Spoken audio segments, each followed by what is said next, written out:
mwema na mwenye rehema, la corne de notre salut et notre haute retraite. chanzo ya wokovu yetu na fuashi ya makao yetu. Tu es Dieu d'éternité en éternité. Toka milele na milele ingine uko Mungu. Avant toi, aucun Dieu n'a été formé. Mbele yawe hakuna hata Mungu mwalitungiwa. Et après toi, il n'y en aura pas. Na kisha wewe hakuta kwa mwingine. Tu es le seul vrai Dieu, digne de louange. Uko Mungu pekee ule anastahili kusifiwa. Ton nom c'est le Saint Jésus-Christ. Jina yako ni Bwana Yesu Kristo. Nous te louons et te glorifions ce soir. Tunakusifu na kushukuru mangani. Pour la grâce que tu nous as accordée depuis le matin. Kwa ile neema ulitupatia tangu asubuhi. Tu nous as accordé le souffle de vie. Tu nous as accordé la grâce de marcher. Nous sommes allés par-ci par-là. Et ce soir nous nous retrouvons dans ta maison. Nous demandons pardon pour tous nos manquements. De nous regarder à travers le sang qui a coulé à Golgotha. Jette nos manquements dans la mer d'oubli. Et viens nous bénir ce soir. Ceux qui s'attendent à toi n'ont jamais été confus. Tes enfants ont laissé leurs occupations pour venir écouter ta parole. C'est pourquoi ne permets pas qu'ils rentrent comme ils sont venus. Que tu puisses les bénir de toutes sortes de bénédictions spirituelles. Moi, afin que je parle de ta part. Ou le traducteur afin qu'il traduise correctement. Ou l'auditoire qu'il écoute afin qu'il écoute comme écoutent les disciples. Ceux qui sont malades, qu'ils rentrent guéris.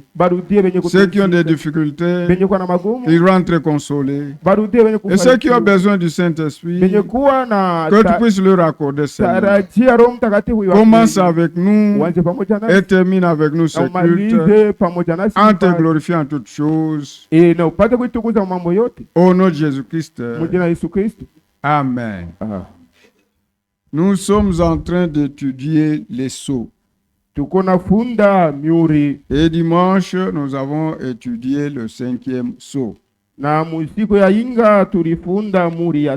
Aujourd'hui, nous allons prendre le 6e sceau. Leo hii tutabeba muri ya sita. Nous tirons maintenant le 6e sceau. Tunafungula sasa muri ya sita.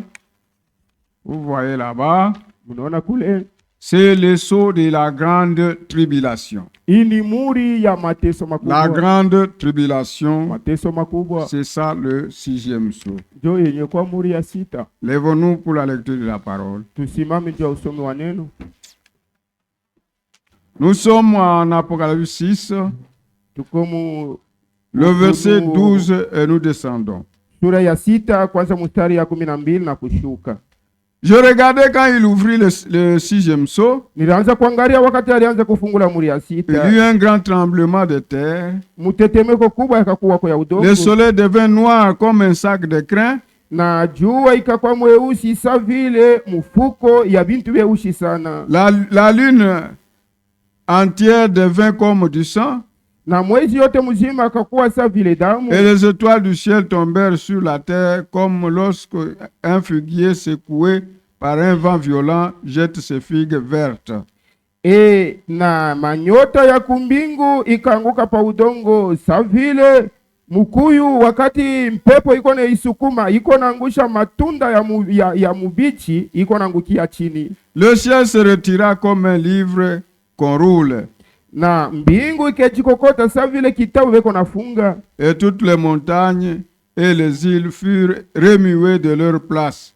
Na milima yote na bisanga vyote bikatoka wala kutenkeshwa pa mafashi yavyo. Le roi de la terre, les grands, les chefs des militaires, na bafalme bapa dunia, bantu bakubwa, basulutani, baskari, les riches, les puissants, batajiri na benye nguvu, tous les esclaves et les hommes libres, bafungwa bote na bantu benye kuwa huru, se cachèrent dans les cavernes et dans les rochers des montagnes. Bakaanza kujificha ndani ya manshimu na mumamiamba ya milima. Et il disait aux montagnes et aux rochers, tombez sur nous. Na bakaanza kuambia milima na miamba muituangukie. Cachez-nous devant la face de celui qui est assis sur le trône, mwitufiche mbele ya uso ya ule mwenye kukaa yulu ya enzi, et devant la colère de l'agneau. na mwitufiche mbele ya kasirani ya mwana Car le grand jour de sa colère est venu.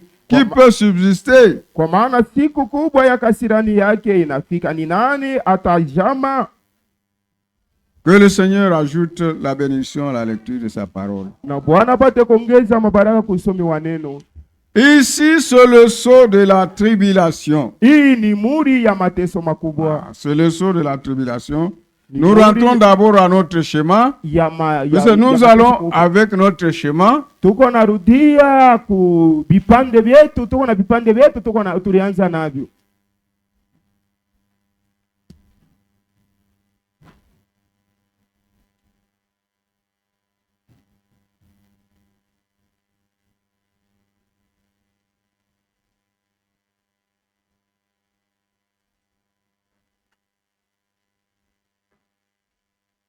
Malheureusement, on a effacé. Ici, hapa nous avons le premier sceau. Tuko na muri ya kwanza. Cheval blanc. Punda mweupe wala farasi mweupe. Là, c'est le lion. Oyo ni simba. Ici, hapa nous avons le deuxième sceau. Hii ni muri ya pili. Ici, c'est l'église de Pentecôte. Hii ni kanisa Pentecosta. Éphèse, Efeso, Smyrne, kizazi ya Efeso ya Smyrne, Thyatire, et Pergame plutôt, Pergama, et Thyatire là-bas, Thyatire pale, le quatrième âge. kizazi ya ine. Là, c'est le veau. Non, excusez. Ici, c'est cheval roux. Hapa ni mpunda mwekundu. Là, c'est le veau. Apale ni mwana ngombe. Nous avons là-bas c'est Sardes et Philadelphie. Tuko na Sardea na Philadelphia. Ici, c'est cheval noir. Hapa ni punda mweusi. Là, c'est l'homme. Pale ni mutu. Et là, nous avons Laodicée. Pale tuko na kizazi ya Laodikia. Laodicée. Laodikia. Là, c'est l'aigle. Pale ni tai. Et ici, cheval pâle. Hapa ni farasi wala mpunda wa marangi ya machana chana wala mweusi. Troisième sceau. Hii ni muri ya tatu. Ici, le quatrième sceau. Hii ya ine. Bon. Ici, huku nous mettons là-bas, c'est le millénium. Hein? Pale tunaweka ni miaka elfu. Ici, c'est la période de 7 ans. Hii ni kipande ya miaka 7. Là, nous mettons l'enlèvement. Pale tunaweka kunyanyuliwa. Après l'enlèvement, kisha kunyanyuliwa, la grâce retourne à Israël. Neema tarudia ku Israeli. C'est pendant 3 ans et demi. Kadiri ya miaka 3 na nusu. La grâce retourne à Israël. Neema na inarudia ku Israeli. Ici, Dieu envoie 2 prophètes. Hapa Mungu anatuma banabii mbili. Élie et Moïse. Elia na Musa. Pour le salut. Juu ya wokovu. Et le seulement de 144 000. Na kupikiwa muri kwa bale après leur prédication, kisha mahubiri yabo, au milieu de la semaine, katikati ya juma, quand le mystère est terminé là-bas, wakati huduma inamalizika kule, et que tous les 144 sont scellés, na wakati ba elfu nous sommes au ciel. Jésus descend. Yesu anashuka. Il vient, il se révèle aux 144 000, le type de Benjamin, et tout Israël sera sauvé. Il y rentre Au milieu même de la semaine, il descend encore. Et maintenant, il met le pied droit sur la mer et le gauche sur la terre. Il écrit. Il écrit comme un lion rugit. Maintenant, les 7 tonnerres vont gronder là-bas. Quand il va crier, il va dire il reste 3 ans et demi. Quand vous allez chez Daniel, il va dire il ne reste plus de temps. Mais quand vous allez dans Daniel, on dit il y a un temps, de temps et la moitié de temps, 3 ans et demi. Donc il va dire seulement il reste 3 ans et demi.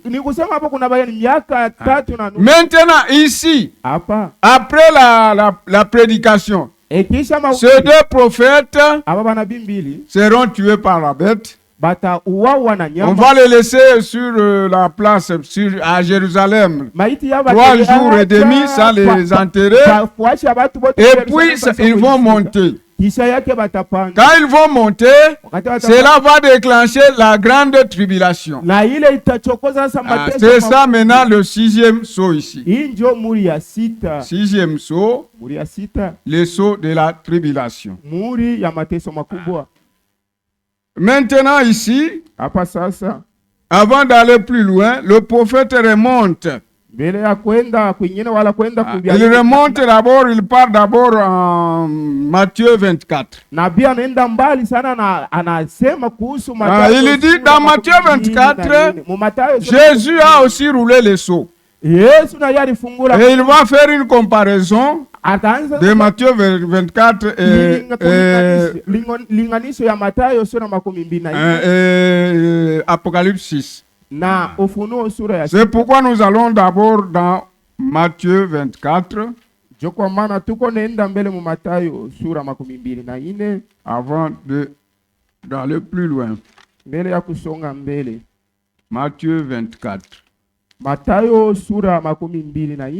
Nous commençons au verset 1. Matthieu 24, le verset 1. Comme Jésus s'en allait, au sortir du temple, ses disciples s'approchèrent pour lui en faire remarquer les constructions. Mais il leur dit, voyez-vous tout cela? Je vous dis en vérité, il ne restera pas ici pierre sur pierre qui ne soit renversé. Et il s'assit sur la montagne des Oliviers. Et les disciples vinrent en particulier pour lui faire cette question.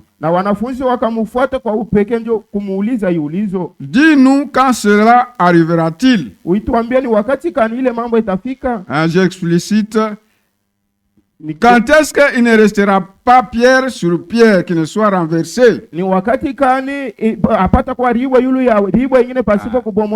C'est ce qu'il dit.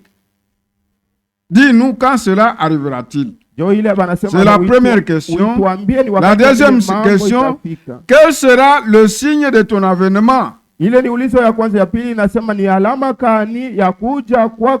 la troisième question, de la fin du monde. Le prophète dit ici, le premier verset, et le deuxième verset, bon, il dit tous les 3 versets se sont passés mardi le 4 avril l'an 30. Il a donné même la date. Mardi le 4 avril l'an 30. Et c'était dans les après-midi. Alors il dit, les 2 premières questions, c'était dans les après-midi. Mais la troisième question, c'était le soir. Donc ils sont sortis du temple. Après le soir maintenant, quand il était assis sur la montagne des Oliviers, c'est en ce moment-là qu'ils sont venus maintenant lui demander, quand cela arrivera-t-il? Alors il a commencé à débominer les seaux. Et il dit ceci. Non, le prophète dit ceci.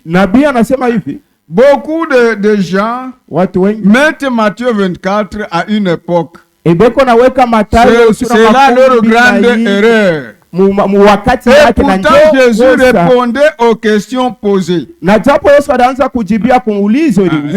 il allait en répondant aux questions posées. Et il déroulait les sceaux. Et vous allez voir que c'est merveilleux. Alors nous prenons le premier sceau. Nous allons le comparer au premier sceau d'Apocalypse 6. Nous prenons le Matthieu 24, le verset 4 et 5. Jésus leur répondit, prenez garde que personne ne vous séduise. Vous voyez la séduction. Car plusieurs viendront sous mon nom,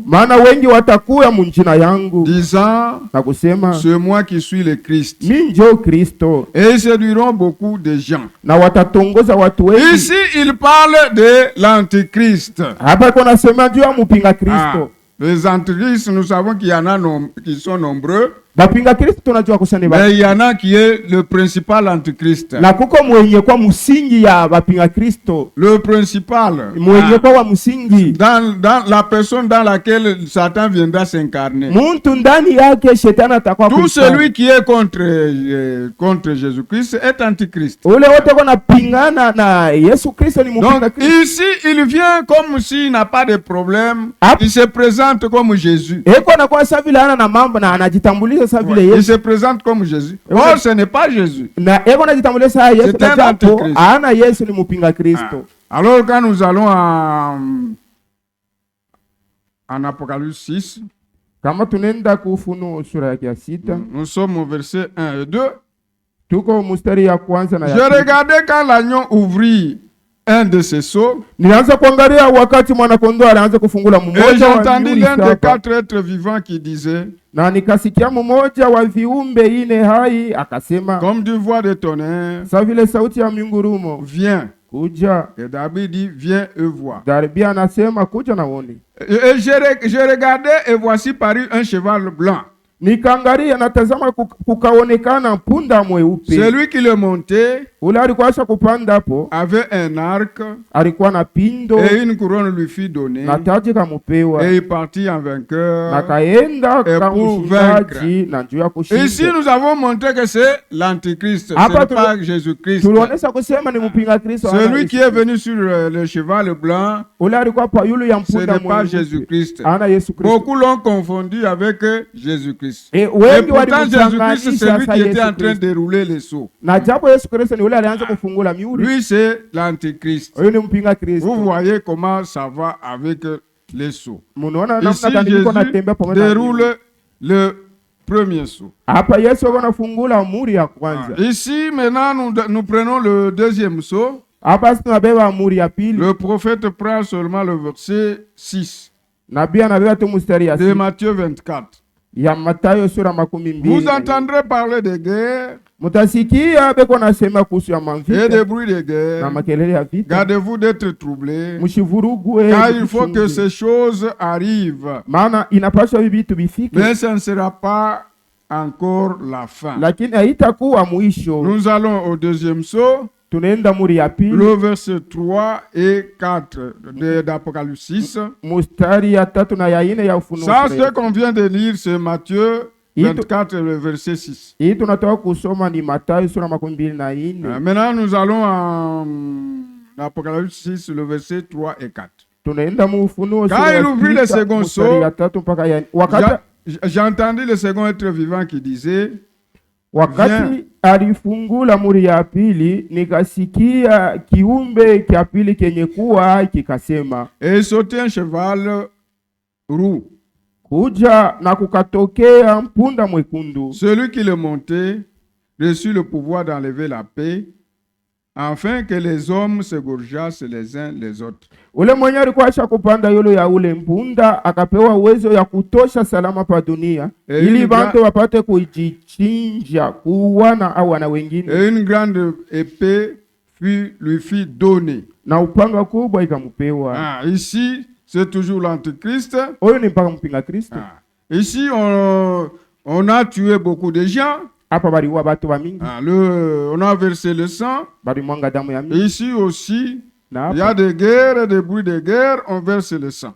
Et kuko vita, makelele ya vita. C'est ça le deuxième saut. Ile ni muri ya pili. Maintenant, le troisième saut, muri ya tatu sasa. Il prend le verset 7 et le verset 8. Anabeba mustari ya saba de Matthieu 24. Ya Mathayo sura 24. Une nation se lèvera contre une autre. Taifa itaenda kukombana na taifa ingine. Un royaume contre un royaume. Na utawala wala ufalme itaenda kukombana utawala ingine. Il y aura en divers lieux des famines. Na mafasha achana patakuwa manjala. Des tremblements de terre. Kutetemeka kwa udongo. Tout cela ne sera que le commencement des douleurs. Ile itakuwa tu njo mwanzo ya maumivu. Nous allons au troisième saut. Tunaenda muri ya tatu. Sur le verset 5 et 6.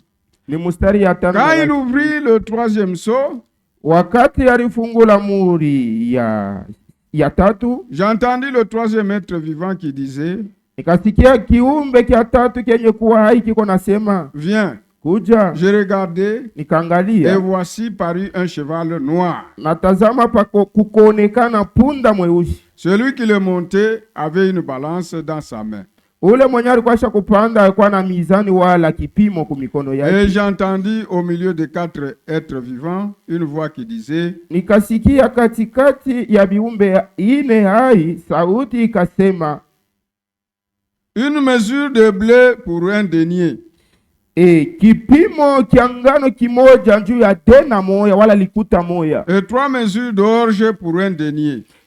Na bipande tatu bya bunga juu ya dena moja. Mais ne fais point de mal à l'huile et au vin. Lakini usitende bubaya kumafuta na kumvinyo. Vous voyez qu'il y a une sorte de famine ici. Hapa peko haina moya ya njala. Une sorte de pénurie et on vend. Mateso hapa. De famine. Jala. Comme on le dit ici. Ça vile anasema. Il y aura des famines et des tremblements de terre en divers lieux. C'est le troisième saut. Donc Jésus est en train de dérouler les sauts. Maintenant nous allons au verset 9 jusqu'à 13. Le prophète ici, il utilise les mêmes écritures pour des sauts. Na hapa nabeko natumikisha hii maandiko mbili juu ya hii miuri ni non, toujours Matthieu. Ni Mathayo. Matthieu 9 à 13. Kwanza 9 mpaka 13. Il le compare au 4e saut. Eko ilinganisha kumuri ya ini. Il prend la même écriture. Anabeba andiko moya moya. Les mêmes écritures, il le compare aussi au 5e saut. Mandiko moya moya eko ilinganisha kumuri ya 5. Alors on vous livrera au tourment. Na pale batemitoa kumateso wala kumangaika. Elle vous fera mourir. Na batamiua.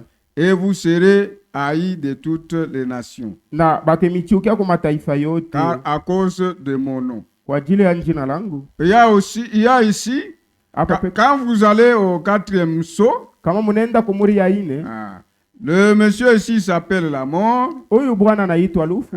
Et ici aussi il y a la mort. Na hapa napo peko lufu. Il y a aussi des martyrs ici. Na kuko bale baliuawa. Là aussi au 5e saut il y a aussi des martyrs. Na kumuri ya 5 nako kuko bale balibaua. Lisons, terminons et nous allons lire les 2 autres sauts. Alors on vous livrera au tourment, et on vous fera mourir, et vous serez haïs de toutes les nations à cause de mon nom.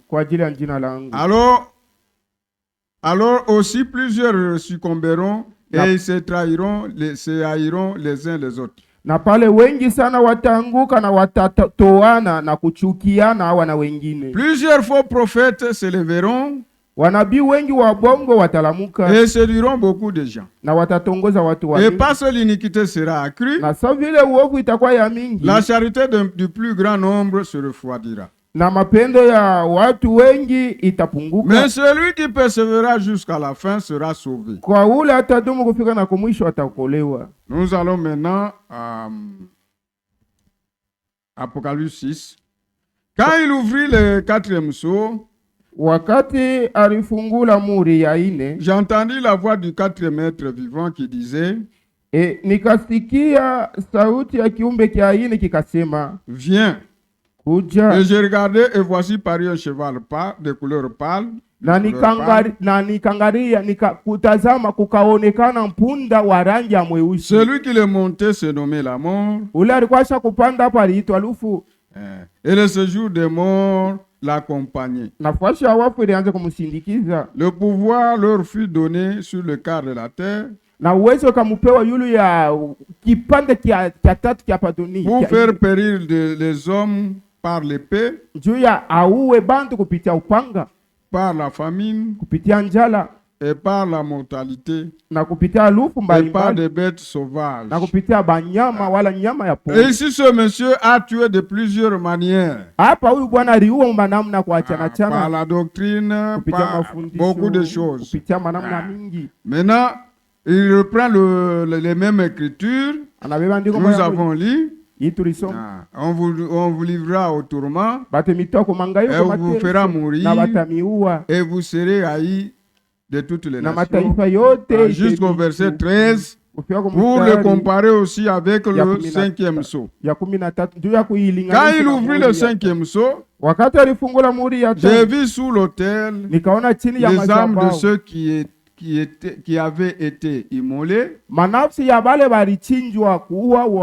à cause de la parole de Dieu et à cause du témoignage qu'ils avaient rendu. Ils crièrent d'une voix forte en disant, jusqu'à quand, Maître saint et véritable, tarderas-tu à juger et à tirer vengeance de notre sang sur les habitants de la terre?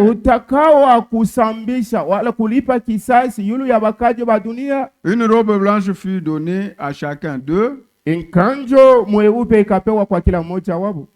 il leur fut dit de se tenir encore à repos quelque temps encore, jusqu'à ce que fût complet le nombre de leurs compagnons de service et de leurs frères qui devraient être mis à mort comme eux. Ça, maintenant il saute le 6e sceau. Le prophète prend le verset 29, Matthieu 24, le verset 29. Et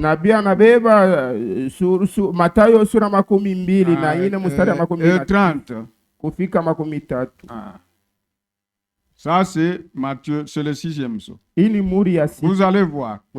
Aussitôt après ce jour de détresse, le soleil s'obscurira. La lune ne donnera plus sa lumière. Et les étoiles tomberont sur le ciel. Tomberont du ciel. Et les puissances des cieux seront ébranlées. Alors les signes du Fils de l'homme paraîtra dans le ciel.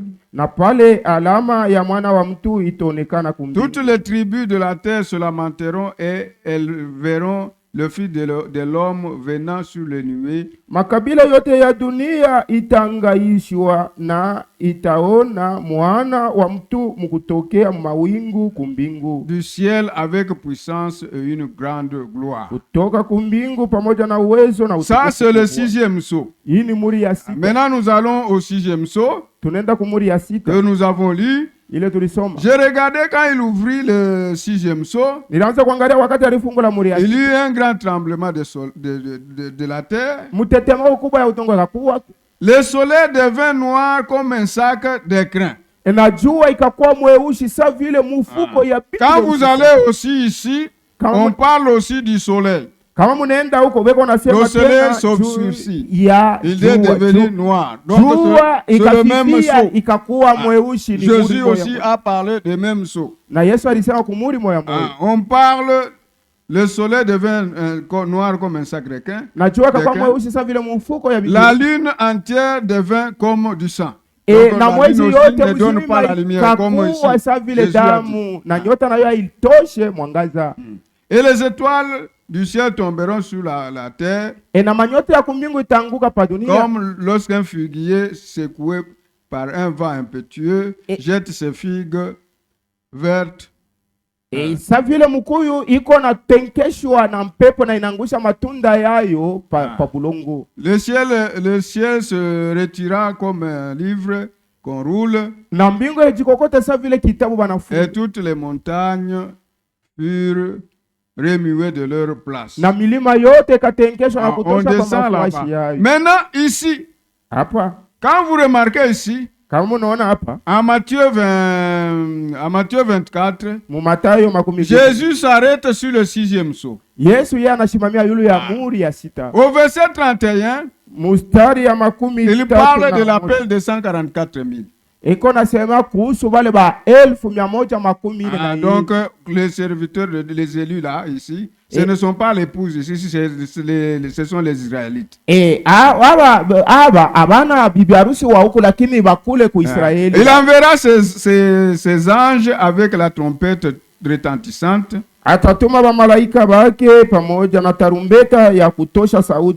il rassemblera ses élus des 4 vents. Batakusanisha bachaguliwa bake kumangambo yote mbili ine. Pepo ine. Les vents ici, ce sont les guerres. On parle de 4 vents. Ce sont la première guerre mondiale, la deuxième guerre mondiale, troisième guerre mondiale et quatrième guerre mondiale. C'est là. Donc quand nous arriverons au chapitre 7, vous allez voir que on parle aussi de vent. Ici, il parle de l'appel de 144 000. Et au verset 32, il donne une parabole. Excusez-vous par une comparaison tirée du figuier. Dès que ces branches deviennent tendres et que le feu pousse, vous connaissez que l'été est proche. Ici, il parle d'Israël. Et Israël est déjà retourné dans sa patrie. En attendant la venue du Messie. Combien de temps nous reste-t-il? Puisque la grâce doit rentrer à Israël. L'enlèvement est si tout près. Nous ne savons pas, bien sûr nous savons quelle heure, nous ne savons, mais les signes montrent déjà que l'enlèvement est prêt. Nous devons être prêts, nous devons nous préparer.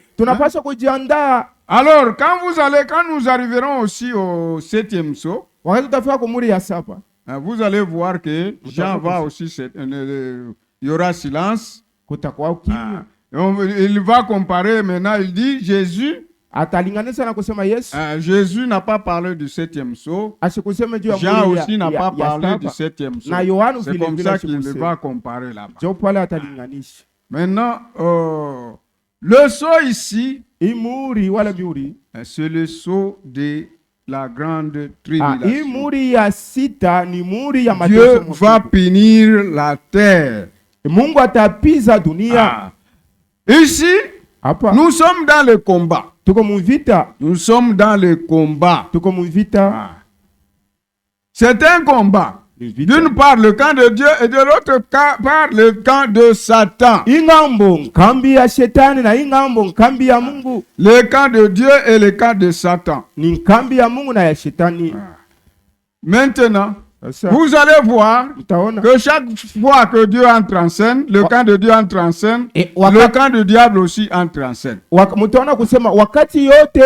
tout ce temps, le combat a commencé au ciel. C'est devenu ici sur la terre. Le combat a continué sur la terre. Et ça continue jusqu'aujourd'hui. Et c'est pourquoi vous voyez, en Genèse, nous avons Abel du côté de Dieu et Caïn du côté de Satan. Toujours comme ça. Abel, enfant de Dieu, Caïn, enfant de Satan. Et Caïn a tué Abel.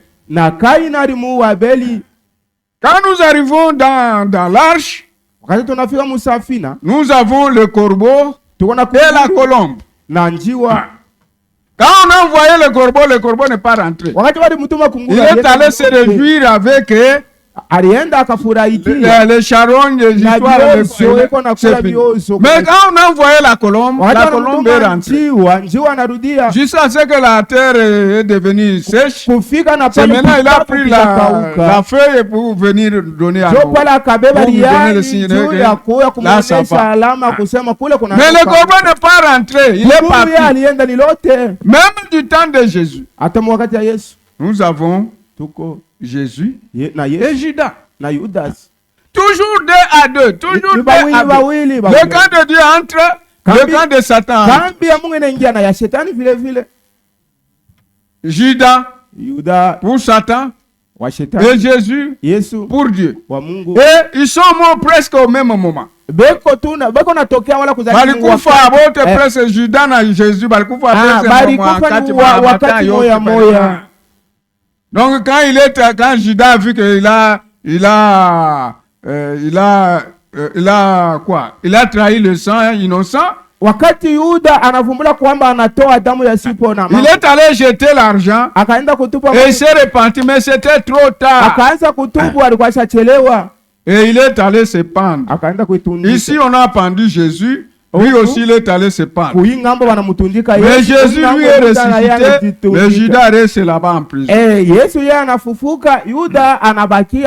C'est toujours comme ça. Même dans le temps des âges, nous avons les lions du côté de Dieu, le cheval blanc du côté du diable.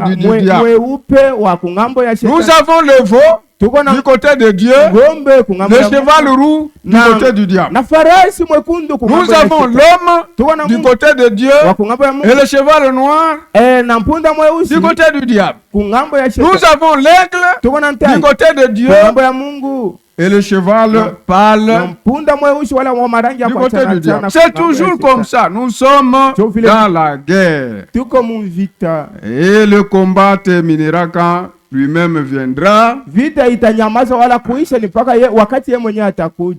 Et il régnera 1000 ans. Ça sera un règne de paix. Et avant d'entrer au millénium, on va d'abord prendre le Satan, lui qui trouble les gens. On le lit d'abord. Ce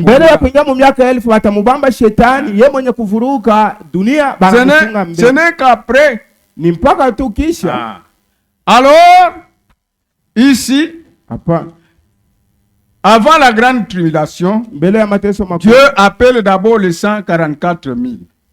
Mungu anapika muri aba ba 1140. Il appelle les 144 000 et il est seul.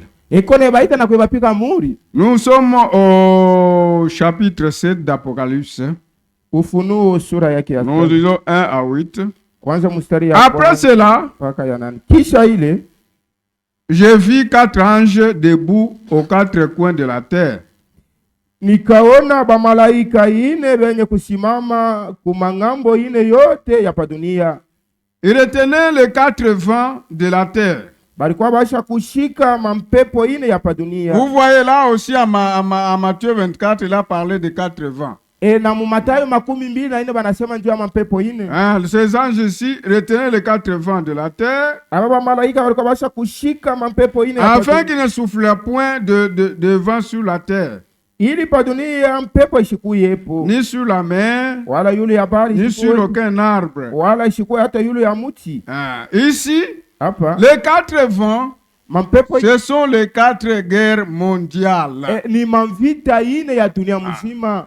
Donc ici, normalement ici, kwa kawaida, après l'enlèvement, la grande tribulation devrait commencer ici. Mateso makubwa ilipaswa kuanzia hapa. Maintenant, sasa on a freiné. Bakachelewa. On a freiné. On a dit aux autres anges, ne faites rien. Attendez, concerne d'abord les 144 000. Maintenant ici, il y a une tribulation qu'on appelle amateur. Mateso Kiroko.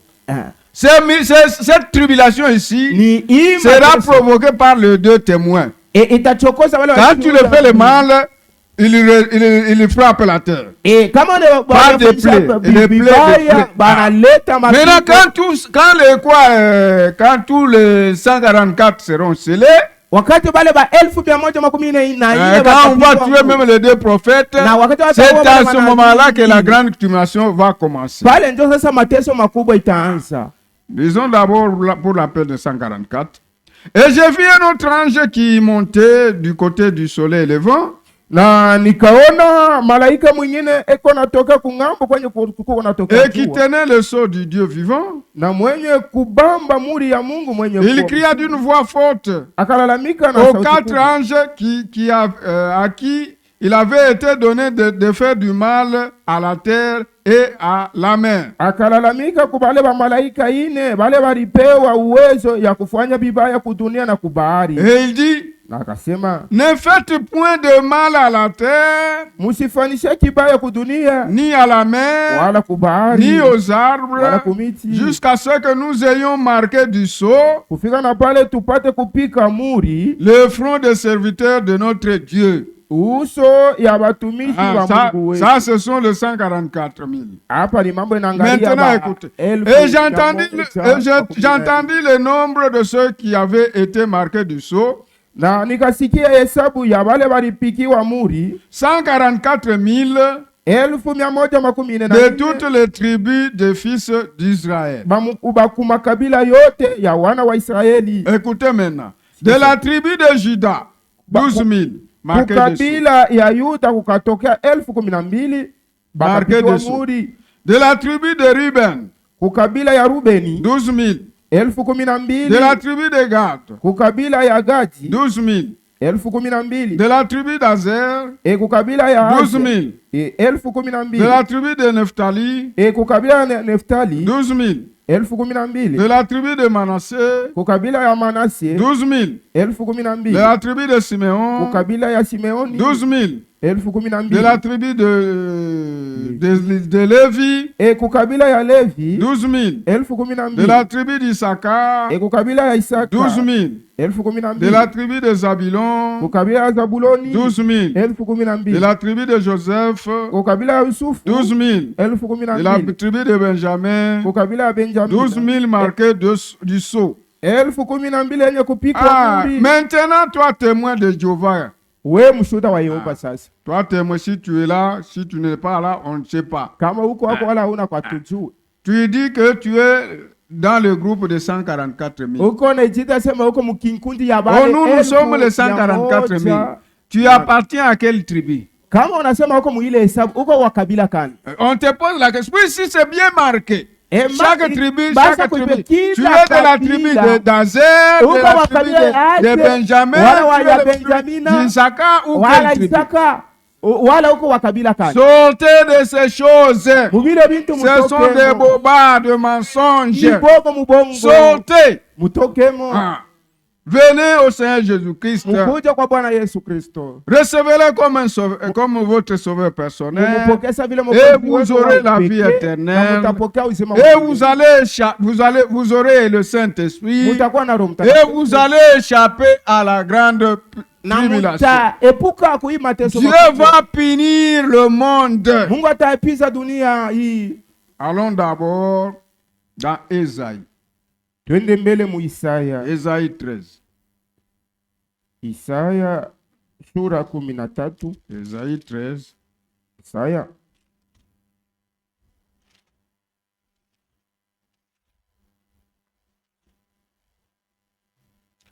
Nous lisons le verset 6 jusqu'à 13. Kwanza mstari ya 6 mpaka 13. Mugue. Car le jour de l'Éternel est proche. Maana siku ya wamilele ni karibu. Il vient comme un ravage.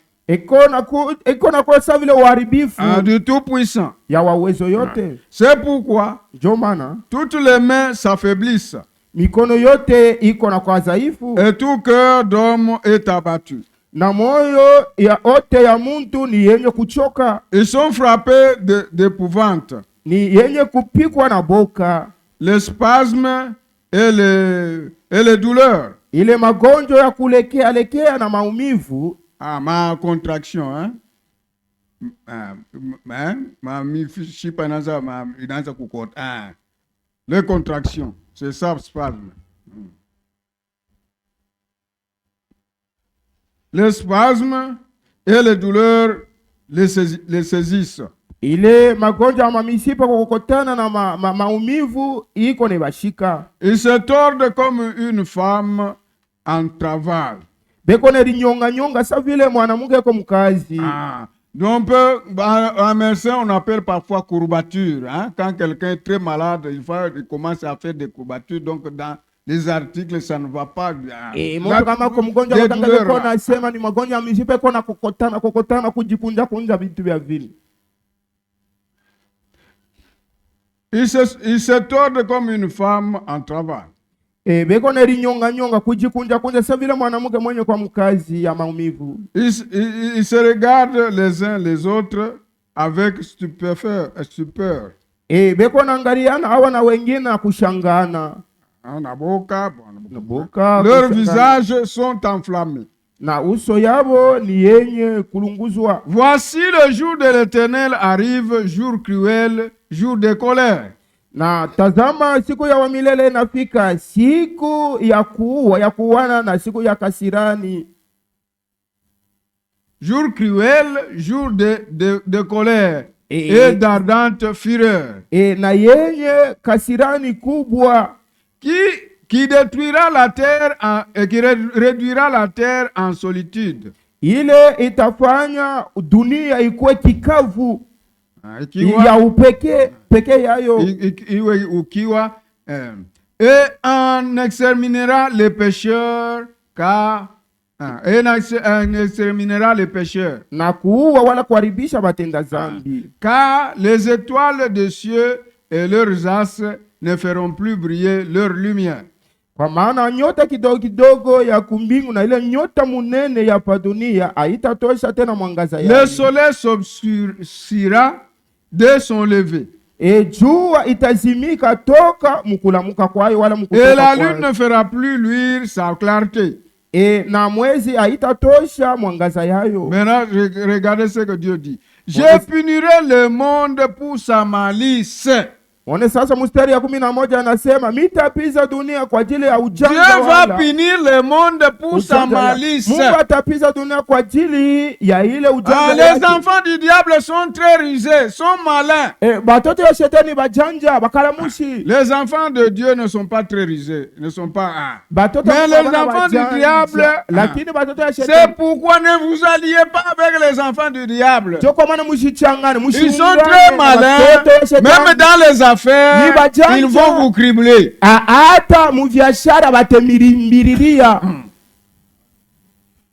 Je punirai le monde pour sa malice, et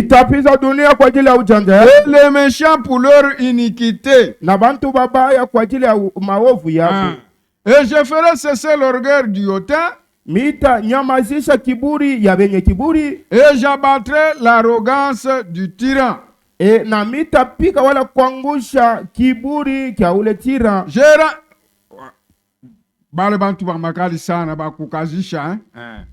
Je rendrai les hommes plus rares que leur faim. Ntafanya bantu bakose kuonekana sana sa vile. Donc il va les tuer, ils deviennent rares. Atebaua na bapote bakose kuonekana sana. Je les rendrai plus rares que leurs d'Ophir. Bakosekana kuliko zabu ya Ofiri. C'est pourquoi j'ébranlerai les cieux, ndio kwa maana nitatingiza mambingu, et la terre sera secouée sur sa base. Na dunia yote mzima itatingizwa pa msingi yayo. par la colère de l'Éternel des armées, kupitia kasirani ya milele Mungu wa majeshi, au jour de son ardente fureur, usiku ya kasirani yake, Dieu va punir ce monde. Mungu atapiza hii dunia. À la grande tribulation, ça sera terrible. Kumateso makubwa toi, si tu veux jouer, joue maintenant.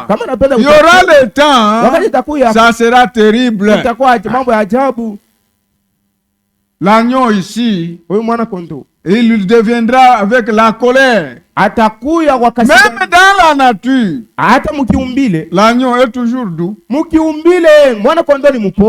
Je ne sais pas si vous avez déjà vu les agneaux. Ils sont toujours doux. Mais quand ils se fâchent, vous voyez, l'autre est là-bas, l'autre ici. Et ils courent, ils viennent au milieu, ils s'attaquent. Un combat là rude. Maintenant, l'agneau de Dieu, le Seigneur Jésus, sera en colère. Qui peut subsister? Eux-mêmes vont dire, qui peut subsister? Ils vont dire aux montagnes, cachez-nous, cachez-nous, cachez-nous. Alléluia! C'est pourquoi, pendant que la grâce est là, venez au Seigneur Jésus-Christ. La brèche vous est ouverte. Venez au Seigneur Jésus-Christ. Voyez-le comme votre sauveur personnel. Vous serez sauvés. Vous aurez le Saint-Esprit et vous allez échapper à cette grande tribulation. Que le Seigneur vous bénisse.